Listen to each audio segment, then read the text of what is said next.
금리 인하하면은 시장이 더 오르고 성장주들 더 가지 않을까 이렇게 낙관적인 생각을 할 수 있지만 반대의 상황도 벌어질 수 있다는 점은 우리는 인지를 해야 되지 않을까. 여기서 차익 매물이 나온다면 이제 그 다음엔 어디로 갈 건지를 생각해 봤을 때 어떻게 보면 필수 소비재라던가 경기 방어 성향을 띠고 있는, 그리고 앞으로 산업에 대한 성장성이 조금 더 남아있는 이런 쪽일 것 같아요.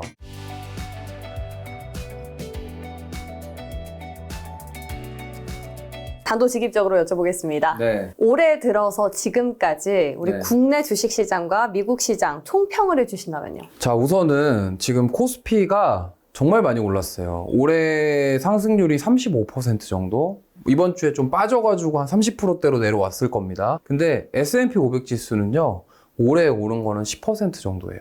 물론 급락을 했었죠. 관세 이슈 때문에 4월 달에 급락을 했다가 다시 올라온 것도 있지만 올해 딱 기준으로만 봤을 때는 10% 정도. 그러면은 코스피가 정말 많이 오른 거죠. 그렇기 때문에 이 부분에 있어서 사실은 뭐 이번 주에 조금 빠져서 심란하신 분들이 많으실 거지만 그래도 지금 코스피가 많이 올라왔다라는 점. 그렇다고 한다면 그 올라왔던 배경은 무엇이냐를 간단하게 돌이켜보면 일단 우리나라 정권 교체가 되면서 이제 증시 부양에 대한 처음에 의지가 있었습니다. 그 부분이 좀 가장 크게 작용을 했다, 이렇게 볼 수 있겠고, 특히나 주도 섹터라고 불리는 조선과 방산과 원전, 이 세 가지 섹터에서 정말 많은 상승이 나왔어요. 그러다 보니까 코스피 지수가 이렇게 많이 올랐던 거고요. 그렇기 때문에 사실 올해 딱 한 줄 요약하면은 국내 증시는 조방원이 다 했다. 미국은 AI 관련 기술주들이 다 했다. 좀 이렇게 볼 수 있겠고, 사실 미국 기술주들에 비하면 국내 기술주라고 불리는 뭐 반도체라던가 이런 쪽은 사실 많이 못 올랐어요. 물론 오른 종목이 있죠.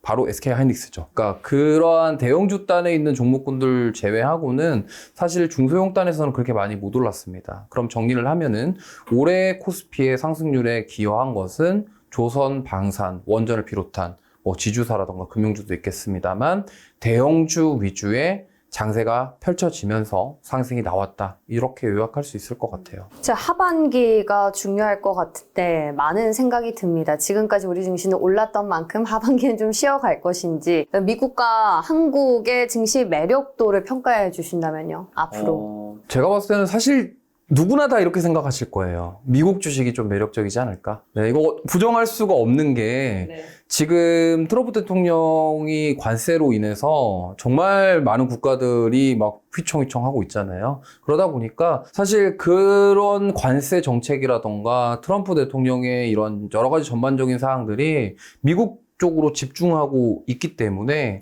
아무래도 좀 만약에 지금 고점에 대한 부담감이 없진 않지만 미국 증시가 조정이 나온다고 하더라도 그래도 미국 주식이 조금 더 매력적이지 않을까. 이건 사실 뭐 우리나라 사람이라면 코스피, 코스닥 응원하는 게 맞는데 사실 객관적으로 딱 봤을 때 아무리 그래도 좀 미국 주식이 조금 더 하반기에 더 좋지 않을까, 이렇게 좀 생각할 수 있을 것 같습니다. 또 특히나 9월 달에 FOMC가 있지 않습니까? 그때 연준이 금리 인하를 단행할 거라고 거의 기정사실화가 되고 있는데 지금 고용도 고용이지만 물가 우려가 커지고 있어서요. 연준이 9월 달에 매파적 금리 인하 단행할 가능성은 어느 정도 보세요? 사실 패드워치에 처음에 이제 7월 달 FOMC 이후에 고용지표 발표되면서 8월 초에는 94%까지 올라갔거든요. 근데 이제 최근에 좀 80%로 좀 내려왔습니다. 잭슨홀 미팅 전이죠. 지금 80%까지 내려왔고 25bp 인하요? 네, 25bp 인하가 80% 정도 현재.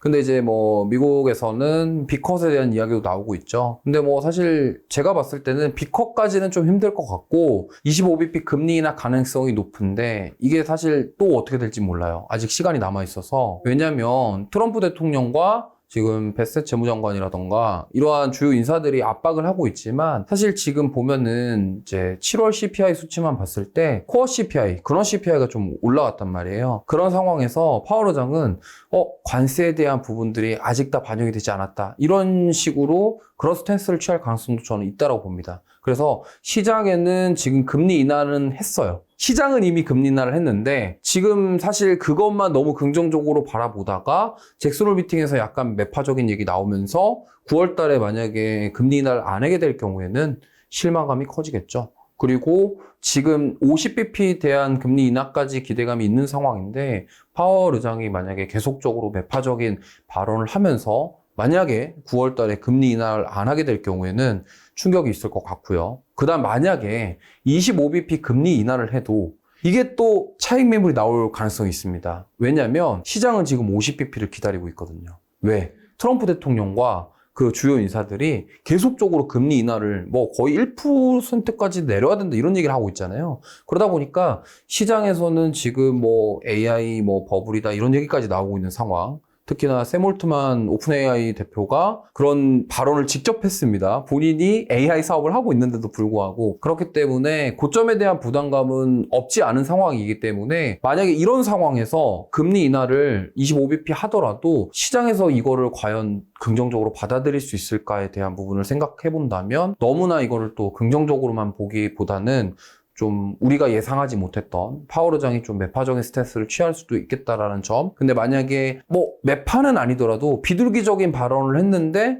금리 인하 또 안 할 수도 있기 때문에 이 부분은 좀 우리가 좀 고민을 해봐야 될 것 같아요. 아직까지 발표가 안 났지만 근데 중요한 건 결과적으로 관세에 대한 부분들은 계속 얘기가 나오고 있고 파월 의장은 지금 고용이 약간 식고 있다 뭐 이러한 지표들이 나오고 있지만 아직 물가가 완벽하게 내려가는 모습들이 보이지 않고 있기 때문에 이 부분을 얘기를 하면서 관세에 대한 결과를 조금 더 봐야 되지 않을까에 대한 메시지를 줄 수도 있을 것 같다. 그렇게 된다고 한다면 우리가 예상했던 것처럼 막 금리 인하하면은 시장이 더 오르고 성장주들 더 가지 않을까 이렇게 낙관적인 생각을 할 수 있지만 반대의 상황도 벌어질 수 있다는 점은 우리는 인지를 해야 되지 않을까 이렇게 생각하고 있습니다. 말씀 들어보면 금리 인하를 해도 안 해도 문제가 있을 것 같은데 네. 그럼에도 하반기에 뉴욕 증시 매력도가 더 높다라는 건 어디서 그 가능성을 찾아볼 수가 있는 거죠?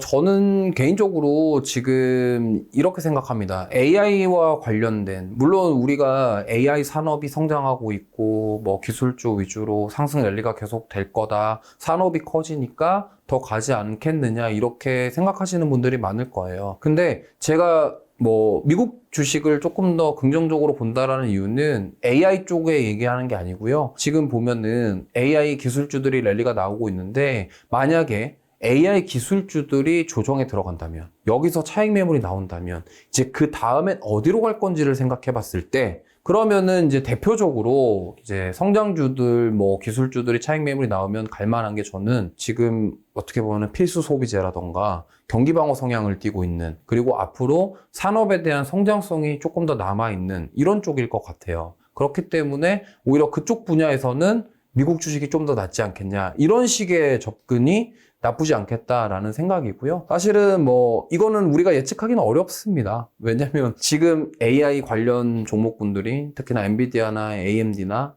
앞으로 더 갈 수도 있어요. 하지만 여기서 고점에 대한 부담감, 계속적으로 버블에 대한 뭐 경고 메시지 이런 것들이 나오면서 차익 매물이 나온다 그러면 그 수급이 어디로 갈까 생각해 보면 그럼에도 우리나라 증시는 엔비디아 향 동경하는 그런 것들이 있는 상황에서 하이닉스를 중심으로 좀 많이 올라왔다면 이제 그쪽에서 차익 매물이 나왔을 때 아무래도 미국 주식 중에 뭐 필수 소비재라던가 이런 쪽으로 조금 더 집중해보자 이런 생각을 좀 하고 있어요. 인텔이 좀 복병이 될 것 같다는 생각이 네. 드는데 그럼 혹시 경기 방어나 말씀해주신 필수 소비재 기업 가운데서 볼만한 기업이 있을까요? 뉴욕 증시에서? 저는 일단 두 가지 정도 생각하고 있습니다. 대표적으로 버라이존이라고 통신, 그 다음에 두 번째는 에브비라는 종목이 있습니다. 좀 약간 생소하시죠? 에브비가 많은 분들이 알고 계시는 기업이에요. 보톡스의 1인자죠. 그러니까 에브비라는 곳이 엘러간을 인수를 했습니다. 그래서 에브비가 사실은 엘러간이에요. 그래서 저는 이 두 가지 쪽을 좀 보고 있고요. 사실 이 버라이존하고 에브비의 특징은 배당이 좋다라는 겁니다. 일단 미국 주식 하시는 분들은 뭐 단기 트레이딩 관점으로 접근하시기보다도 많은 분들이 대부분 다 미국 주식은 뭐 이런 인식이 많잖아요. 가지고 있으면 가지 않냐, 오르지 않냐 이렇게 생각하시는데 물론 지금 오를 수도 있겠지만 고점에 대한 부담감이 없지 않은 상황이다 보니 오히려 그러면 조정이 나온다고 하더라도 배당 쪽에 매력이 있는 그러한 종목군들, 특히나 버라이존 같은 경우는 우리가 대표적으로 알고 있는 통신주잖아요. 필수 소비재 중에 하나이고요. 그 다음에 엘러간, 그러니까 에브비 같은 경우는 보톡스는 좀 저는 지금 꺾이지 않을 거라고 생각을 해요. 무슨 말이냐면 우리나라 주식으로 예를 들면은 이번에 2분기 실적 발표 때 지금 코스맥스부터 시작해서 화장품주들이 우리가 기대했던 것만큼의 실적이 나오지 못하니까 컨센을 하회했다라는 이유로 급락이 나왔습니다. 심지어 코스맥스는 실적 발표하고 나서 3거래일 만에 40%가 빠졌어요. 그러면 지금 화장품주들이 그렇게 많이 빠졌는데 우리나라 주식에서 가장 잘 버티는 섹터가 피부 미용, 보톡스 쪽입니다. 파마리서치 주가만 보셔도 아시겠지만 안 빠집니다. 뭐 휴젤 같은 경우는 조금 조정을 받았지만 그래도 잘 견조하게 버텨주고 있다. 그러면 왜 하필 통신이랑 보톡스냐? 뭐 이거를 뭐 생각하실 수 있겠죠? 근데 통신 같은 경우는 트럼프 대통령 1기 때로 돌아가 보시면 좀 답이 나와요. 5G. 네, 맞습니다. 바로 주파수 경매 모멘텀이 있어요. 그러다 보니까 지금 버라이존 같은 경우는 이제 과거에 주가가 굉장히 많이 올랐다가 지금 계속적으로 조정을 받았었거든요. 근데 최근에 조금 반등이 나오고 있는 상황. 그리고 지금 뭐 엔비디아라던가 대부분 기술주들은 정말 계속 신고가를 경신하고 있는 반면에 버라이존은 그나마 조정을 많이 받았었기 때문에 지금 공략하기에 저는 괜찮지 않을까. 그리고 만약에 5G 관련된 주파수 경매에 대한 이슈가 나오고 오픈랜에 대한 부분들이 가시화된다고 한다면 저는 오히려 통신주들이 좀 부각을 받을 가능성이 매우 높을 것 같아요. 그렇기 때문에 배당 성향도 가지고 있고 이러한 통신에 대한 필수 소비재, 그러면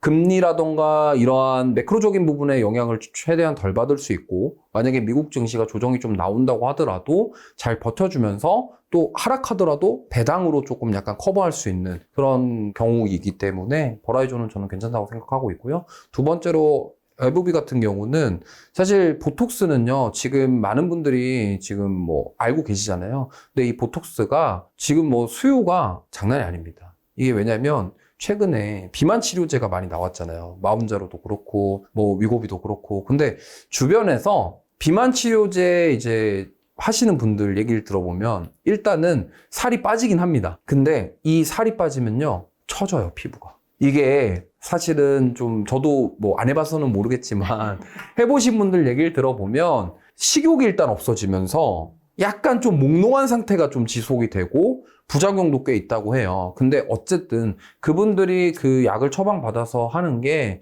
어쨌든 살을 빼기 위한 목적인데 가장 큰 문제는 살이 빠지면서 이게 보통 일반적으로 운동을 하고 이렇게 해서 천천히 빼는 게 아니고 급격하게 살이 빠지게 되면은 살이 처질 수밖에 없습니다. 탄력이. 네, 탄력이 떨어질 수밖에 없어요. 그러면은 그 탄력을 채우기 위해서 필러라던가 아니면은 탄력도가 떨어지면서 주름이 생길 수 있겠죠. 그걸로 인한 피부 미용과 관련된 시술과 관련된 수요는 계속 늘어날 가능성이 높다. 이렇게 접근해 볼 수 있겠고요.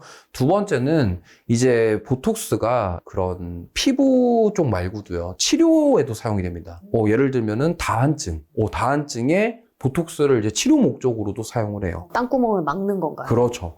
그러니까 뭐 저도 의사가 아니라서 잘은 모르겠지만 어쨌든 다한증의 치료도 쓰이고요. 그 다음에 이제 승모근 같은 어깨 근육이 예를 들면은 그냥 운동해서 뭉친 게 아니라 좀 질환이 생기신 분들이 있어요. 근데 그게 질환 치료 목적으로도 사용될 수 있다라는 점. 그러면 이게 이제는 단순하게 피부 미용이 아니라 좀 약간 의료 쪽으로 확장될 수 있는 그런 가능성이 있겠죠. 그렇기 때문에 이러한 부분들을 봤을 때 저는 이 두 종목이 미국 주식에서 한번 볼만하지 않을까 하는 게 이렇게 생각하고 있습니다. 그 의료 목적 말씀하셔서 그런데 이 부분은 약가 인하의 노이즈는 피해갈 수 있을까요? 약가라고 하기에는 이게 약을 먹는 건 아니잖아요. 약이 아니라 주사죠.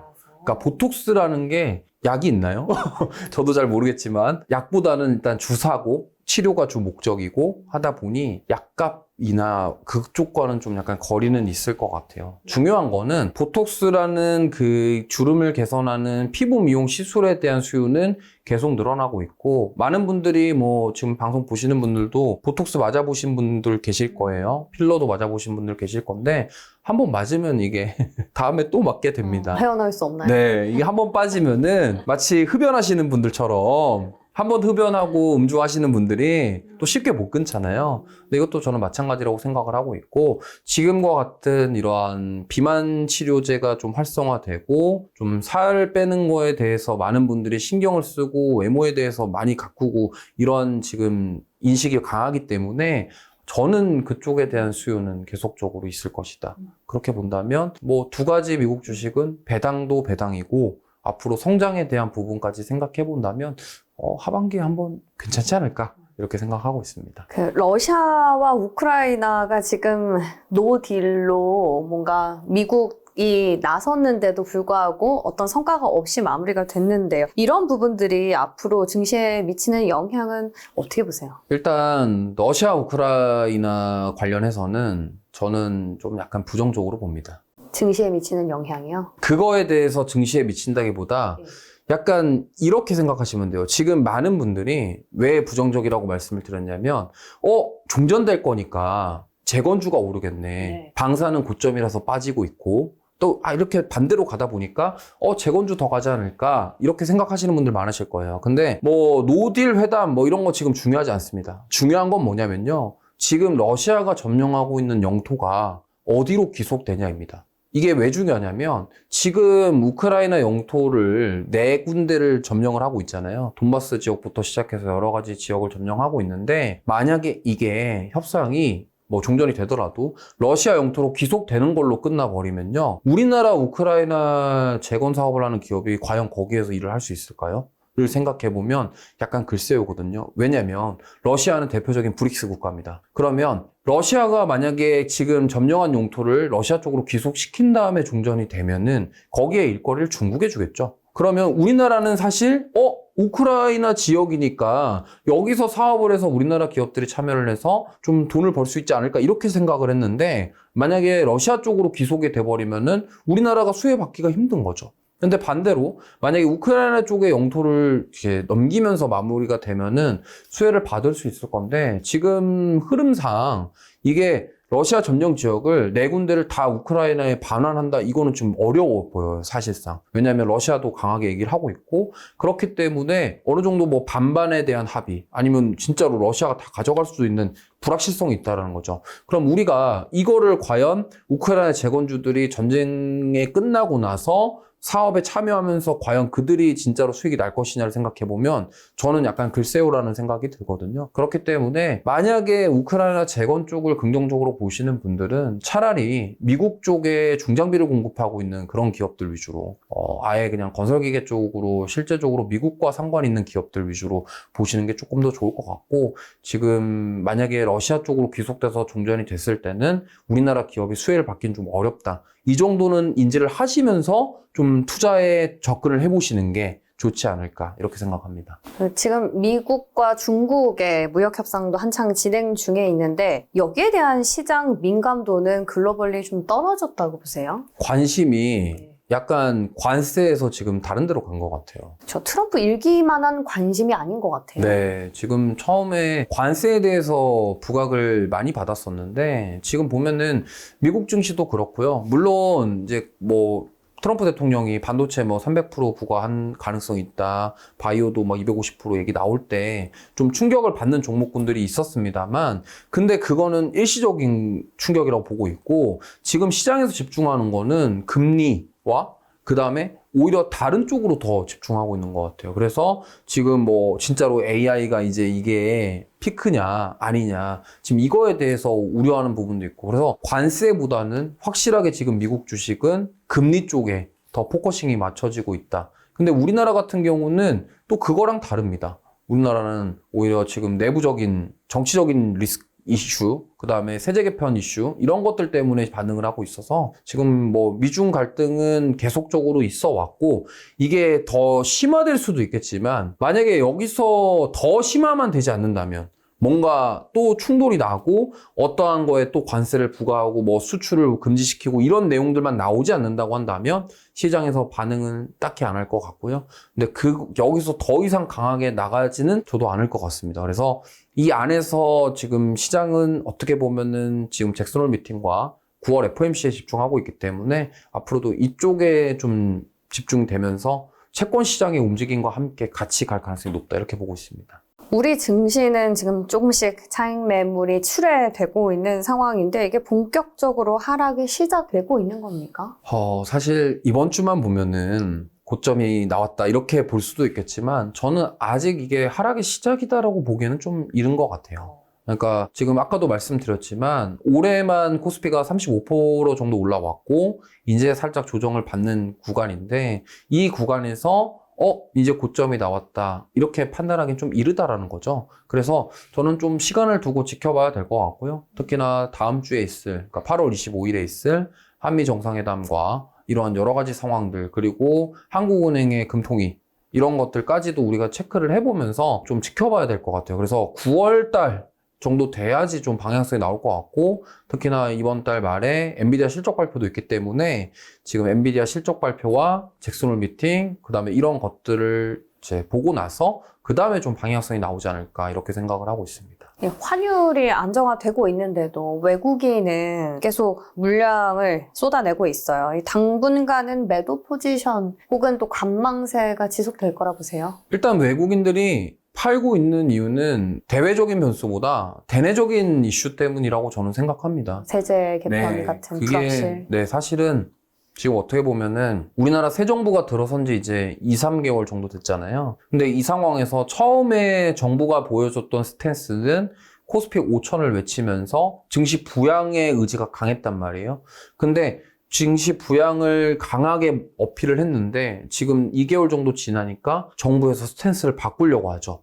그러다 보니까 그 기대감이 실망감으로 작용이 된 거고, 물론 개인 투자자분들도 실망스러운 부분들이 있겠습니다만 외국인들도 그 부분에 대해서 좀 민감하게 반응할 수 있거든요. 그렇기 때문에 환율은 안정화되는데 지금 증시가 빠지는 가장 큰 이유는 수급 이탈이거든요. 그래서 외국인들 입장에서는 아니 지금 이렇게 불확실한데 이거를 일단은 차익 실현하자. 왜? 코스피는 35% 정도 올랐기 때문에 그동안 모아갔던 외국인들 입장에서는 어느 정도 비중을 줄이자, 이러한 취지로 지금 매도세가 나오지 않나 이렇게 좀 보고 있습니다. 그 말씀하신 것처럼 지금까지 코스피는 상당히 선방한 모습을 보였는데 사실 그에 비하면 코스닥은 조금 부진했던 것 같아요. 네. 하반기 때 코스닥이 약진할 가능성은 어떻게 보세요? 충분히 있을 것 같습니다. 이제 하반기가 되면은 정부 정책주들이 한 번 더 움직일 가능성이 있을 것 같아요. 무슨 말이냐면 새로운 정부가 들어서고 나서 지금 어떻게 보면은 이제 뭐 각 장관들 임명하고 인선을 하고 꾸리는 기간이었잖아요. 그러면 이제 본격적으로 이제 공약을 내세웠던 AI부터 시작해서 정부 정책과 관련된 종목군들이 움직일 가능성이 높습니다. 근데 지금 정부 정책과 연결된 종목군들, 약간 좀 테마성으로 움직이는 종목군들이 대부분 코스닥에 포진이 되어 있죠. 그래서 AI부터 시작해서 이러한 정부 정책의 수혜를 볼 수 있는 그런 종목군들이 하반기에는 좀 움직인다고 한다면 아무래도 코스닥이 조금 더 움직이지 않을까. 그리고 상반기에는 확실하게 대형주 장세였고, 그러면 하반기에 만약에 여기서 금리 인하까지 된다고 한다면 오히려 더 코스닥 쪽에서 더 힘을 받을 가능성이 저는 있다라고 생각하고 있습니다. 그럼 하반기 유망 섹터 딱 3개만 좀 꼽아주시면요. 네, 일단 첫 번째로는 아까 미국 주식도 말씀드렸지만 일단 통신. 이거는 사실 뭐 생각이 다 다르니까 네. 저는 그렇게 생각합니다. 왜냐면 통신 쪽이 지금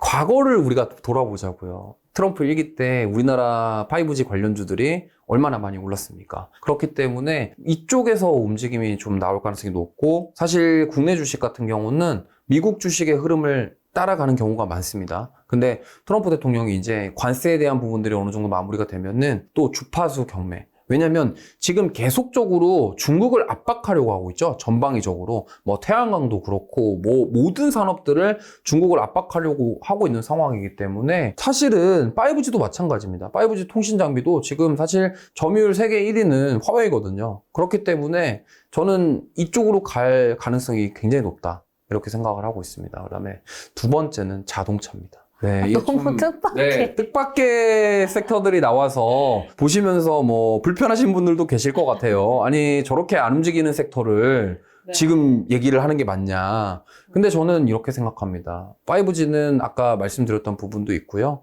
그 다음에 이제 오픈랜 방식에 적용이 되면은 한 번은 진짜 주파수 경매와 함께 움직일 가능성이 있다. 그리고 자동차는 왜 말씀드리냐면 자동차가 지금 빠졌던 이유는 관세입니다. 실제로 2분기 실적 때 현대차와 기아차가 증명을 했죠. 매출은 늘었는데 영업이익이 감소되는 모습을 보여줬습니다. 근데 저는 그 관세에 대한 리스크가 이미 주가에 반영이 됐다라고 생각을 해요. 그러면 지금 자동차 섹터는 하방 경직성을 확보하고 있는 상황. 그럼 여기서 만약에 더 나빠질 것이 있냐를 생각해 봤을 때 지금 관세 말고는 딱히 없어 보여요. 왜냐면 지금 현대차, 기아차가 글로벌 점유율, 매출 이런 게 폭스바겐을 추월하고 있다라는 뉴스도 얼마 전에 나왔었습니다. 그렇기 때문에 이번에 사실 정의선 회장은 이 관세 리스크를 극복하기 위해서 지금 GM과 함께 5개의 차종을 개발을 해서 지금 어떻게 보면은 미국의 생산 캐파를 늘리지 않고 GM과 공동 개발을 해서 관세를 피하려는 목적으로 지금 대응을 하고 있지 않나 이렇게 생각을 합니다. 그렇게 된다고 한다면 이 부분이 결국에는 관세 리스크를 회피하는 부분들, 그리고 물론 이 관세가 15%에서 다시 좀 낮아질 수 있으면 좋겠지만 사실 여기서 더 올라가지는 않을 것 같아요.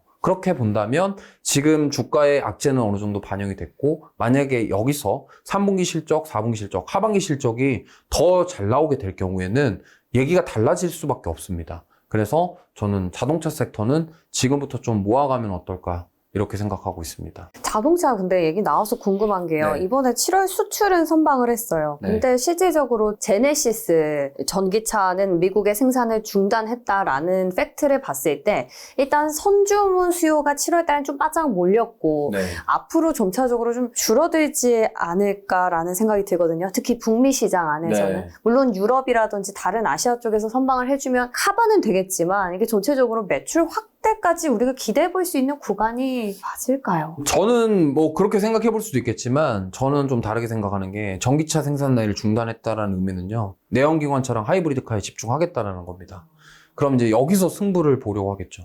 그러니까 이게 지금 뭐 그런 얘기도 많아요. 미리 다 선주문한 거에 대해서 다 됐기 때문에 하반기에는 오히려 실적이 안 나오지 않겠냐 이렇게 얘기할 수 있겠지만 만약에 지금 여태껏 2분기 실적은요 관세 25%가 온전히 반영된 숫자죠. 근데 만약에 지금 3분기 실적에 15%가 된다면 이거는 영업이익률이 좀 개선될 수 있는 여지가 충분히 있다고 생각하고 있고요. 그리고 만약에 15% 한미정상회담 이후에 또 어떠한 조정으로 인해서 만약에 조금 더 줄어들 수 있다고 한다면, 그리고 만약에 지금 미국에서 생산을 온전히 지금 뭐 연 생산이 한 100만 대 정도 된다고 해요. 지금 미국에 수출하는 차량은 한 190만 대에서 200만 대. 그럼 절반을 지금 미국에서 자체 생산하는 거죠. 그럼 그거 제외하고 나머지 우리나라에서 생산하는 부분들인데 우리나라라던가 멕시코에서 생산을 하겠죠. 그런 부분들의 관세가 어느 정도 조율만 된다고 한다면 저는 25%보다는 15%가 됐을 때 마진율은 올라갈 수 있고, 그럼 이 안에서 조금 더 좋은 성과가 나오지 않을까. 물론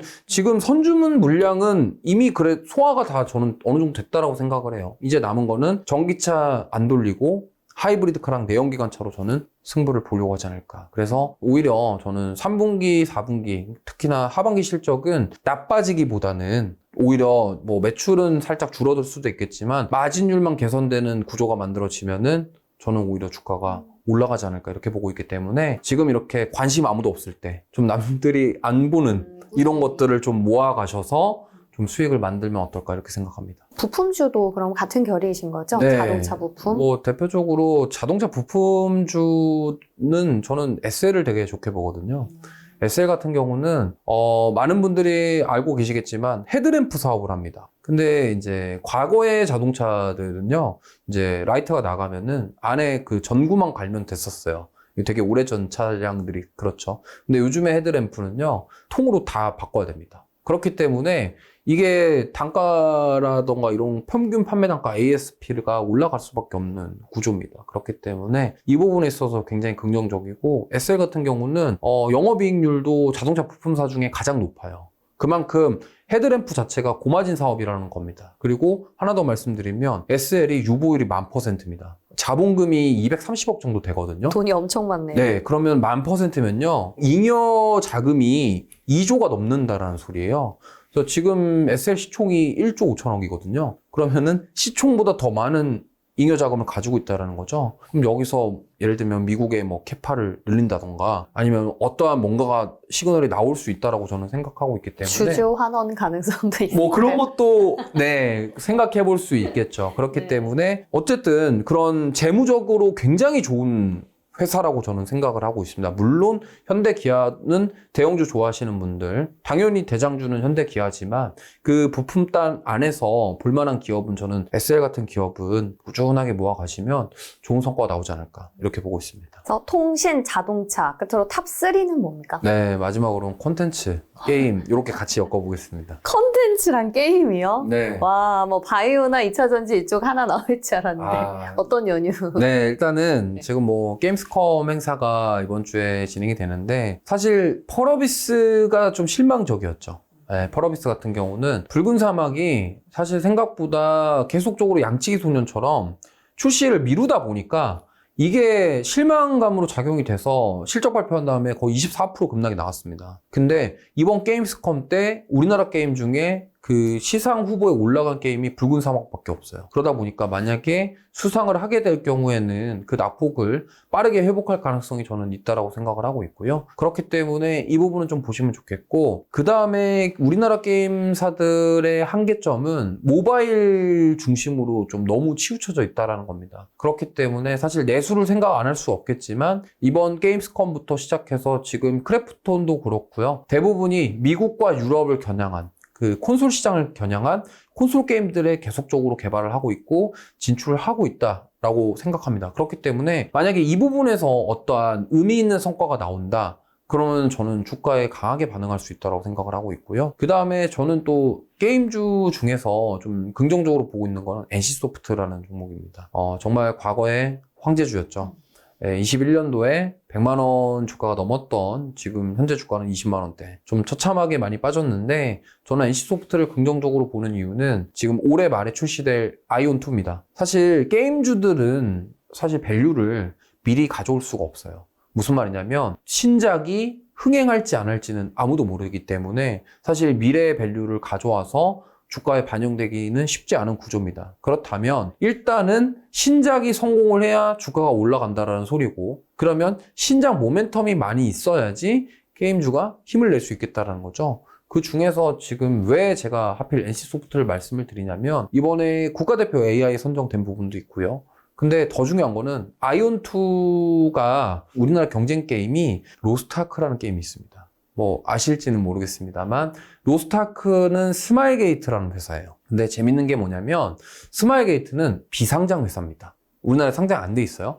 근데 스마일게이트 24년도 기준으로 매출이 1조 5천억이었습니다. 영업이익이 5천억이 넘어요. 돈을 잘 벌죠? 게임사 중에 그 정도 영업이익 나오는 회사 거의 드물거든요. 근데 이제 스마일게이트의 대표적인 IP가 크로스파이어라는 FPS 게임과 그 다음에 로스트아크라는 MMORPG라는 게임이 있습니다. 근데 크로스파이어는 중국에서 지금 인기가 많아요. 그러면 로스트아크라는 게임을 제가 왜 말씀드렸냐면 아이온2랑 경쟁작입니다. 그러면 지금 NC소프트 입장에서는 아이온2를 출시를 해서 로스트아크에 대한 유저를 뺏어와야겠죠. 그러면은 NC소프트 주가가 올라가기 위해서는 아이온2가 흥행을 하고 로스트아크의 유저를 뺏어올 수 있는 그림이 나온다면 주가가 올라갈 겁니다. 근데 이게 왜 중요하냐면요. 로스트아크만 매출을 떼서 보면은 24년도 기준으로 로스트아크 매출이 4,400억 정도 됩니다. 근데 로스트아크 영업이익이 2,200억이에요. 마진율이 50%라는 겁니다. 이거는 정말 엄청난 거거든요.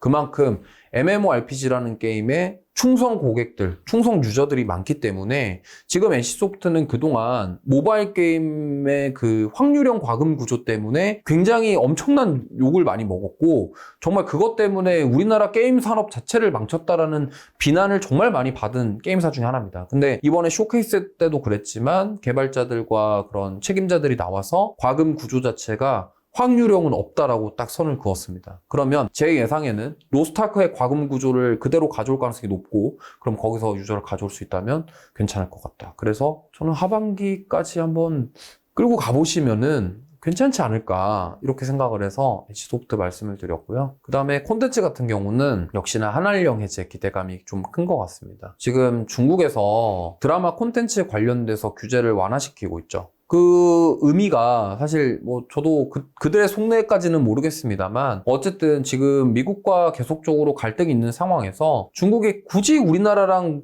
적을 만들고 싶어 하는 것 같진 않아요. 그렇다고 한다면 지금 중국에서 어쨌든 사드 배치 이후에 한한령 때문에 계속적으로 좀 이슈가 있었고, 근데 이 부분이 해제가 된다 그러면 역시나 콘텐츠라던가 이런 쪽에서 좀 좋은 흐름이 나오지 않을까. 물론 카지노도 괜찮습니다만 카지노는 약간 좀 뭐랄까요, 이게 VIP 큰손 관광객들이 좀 많아야지 실적이 올라가고 카지노 매출이 나와줘야 된다는 한계점이 있기 때문에 그거보다도 오히려 지금 중국에서 우리나라 드라마가 다시 상영이 되고 특히나 우리나라 OTT 산업이 중국과 같이 뭔가를 할 수 있다면 저는 이쪽이 조금 괜찮지 않을까. 그렇게 생각해 보면은 제가 말씀드린 섹터 안에 있는 종목군들이 대부분 다 코스닥에 있는 종목군들입니다. 그래서 이 점을 참고하셔서 보시면 좋을 것 같습니다. 중국도 우리나라 컨텐츠를 다시 이제 개방을 하겠다라는 시그널을 보이고 있지만 우리도 중국의 특사단을 파견할 예정이고 또 관광객 대상으로 이제 무비자 입국도 9월부터 허용이 되지 않습니까? 네, 여러모로 중국과 우호적인 스탠스를 취하겠다는 양국 정부가 맥을 같이 하고 있는 상황이거든요. 그런 상황에서 가장 그럼 중국과 관련해서 수혜가 기대되는 섹터는 컨텐츠 카지노 라는 건가요? 혹시 그 밖에 뭐 그 두 개. 엔터나 미용기기 이런 쪽은? 엔터도 좋고요. 네, 피부 미용도 좋아요. 근데 화장품은 조금 이제 한풀 꺾이지 않았나 이렇게 생각을 해보면 저는 피부 미용, 그 다음에 콘텐츠, 카지노 다 괜찮은 것 같습니다. 엔터도 괜찮고요. 그래서 그 네 가지 섹터는 대표적으로 뭐냐면 관세 리스크에서 벗어날 수 있다는 점. 그래서 오늘 제가 말씀드린 세 가지 섹터 중에 세 번째는 일단 관세 피해가 없다라는 점이 가장 큰 매력이 아닐까 이렇게 생각을 하고 있기 때문에 사실 IP, 지적 재산권을 가지고 관세를 할 수가 없는 지금 현재 구조거든요. 그러다 보면은 게임도 그렇고 콘텐츠도 그렇고 약간 무풍지대에서 좀 주가 잘 오를 가능성이 있지 않을까 이렇게 좀 보고 있기 때문에 지금 근데 사실 엔터는 살짝 많이 오른 감이 없지는 않아요. 하지만 그래도 그럼에도 앞으로 성장할 가능성은 충분히 있다라는 점. 그 다음에 피부 미용 같은 경우 클래시스 같은 경우가 대표적으로 조금 주가가 요즘에 지지부진합니다. 근데 역시나 저는 아까 말했던 보톡스라던가 필러, 스킨케어 이런 쪽도 좋지만 그런 피부과 대표적인 뭐 리프팅 관련된 시술과 관련된 그런 클래시스라던가 이런 쪽은 보시면 좋을 것 같고요. 근데 이 피부 미용 쪽이 조금 단점이 하나 있습니다. 마진율이 너무 좋다 보니까 자꾸 어디 글로벌 사모펀드에서 인수한 다음에 자진 상폐를 시켜버려요. 대표적으로 뭐 루트로리, 제시스 메디칼 이런 종목군들이 다 그렇게 상폐가 됐죠. 그래서 마진율이 좋고 저는 오히려 중국 관광객들이 늘어나고 이런 피부과에 찾는 관광객들이 늘어난다고 한다면 이쪽은 수혜를 받을 수 있다 이렇게 보고 있습니다.